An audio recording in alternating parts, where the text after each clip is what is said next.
5 times a day, sit in large drawing rooms with unwelcoming women, and come home again. She had grown used to this way of life. She was no longer unnerved by the footman or the splendour that seemed to be increasingly lavish with every year that passed, but nor was she impressed by it. She saw it for what it was, a different way of doing things. With a sigh, she climbed the great staircase with its gilded handrail as it led her up beneath a full-length portrait of her hostess in the fashions of the Regency by Thomas Lawrence.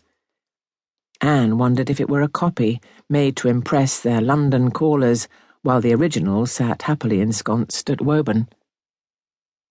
She reached the landing and made her way into another predictably large drawing room, this one lined in pale blue damask with a high painted ceiling and gilded doors.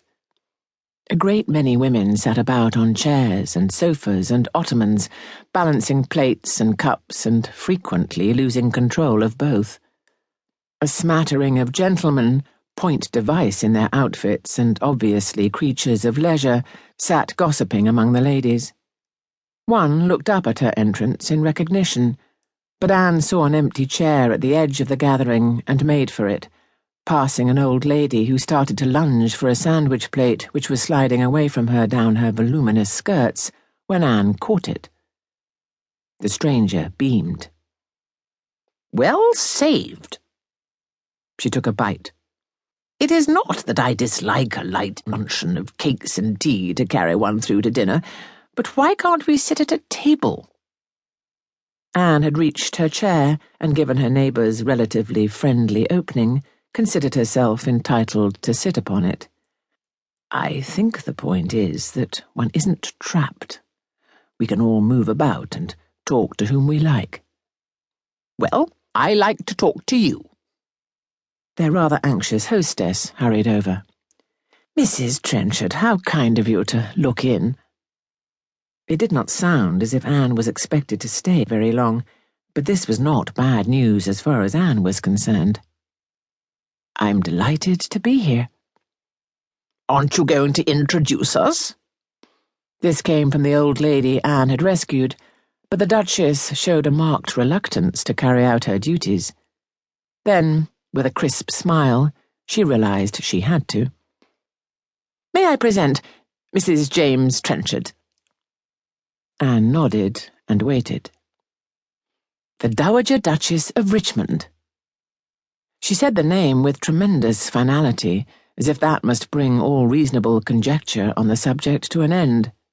There was a silence.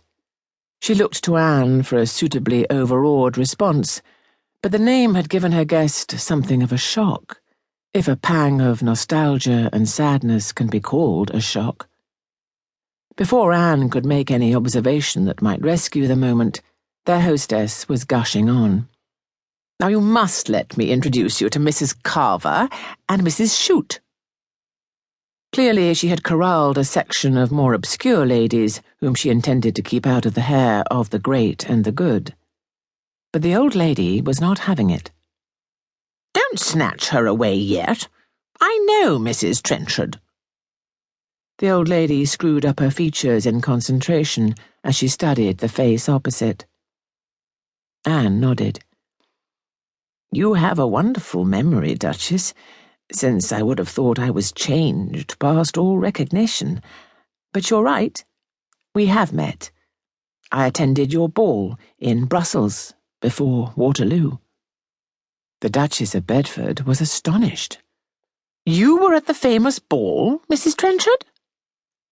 "I was." "But I thought you had only lately—" She stopped herself just in time. "I must see if everyone has what they want. Please excuse me." She hurried away, leaving the other two to examine each other more carefully. At last, the old Duchess spoke. "I remember you well." "I'm impressed, if you do." "Of course, we didn't really know each other, did we?" In the wrinkled face before her, Anne could still see the traces of the Queen of Brussels who had ordered things just as she saw fit. "No, we didn't. My husband and I were wished upon you, and I thought it very kind."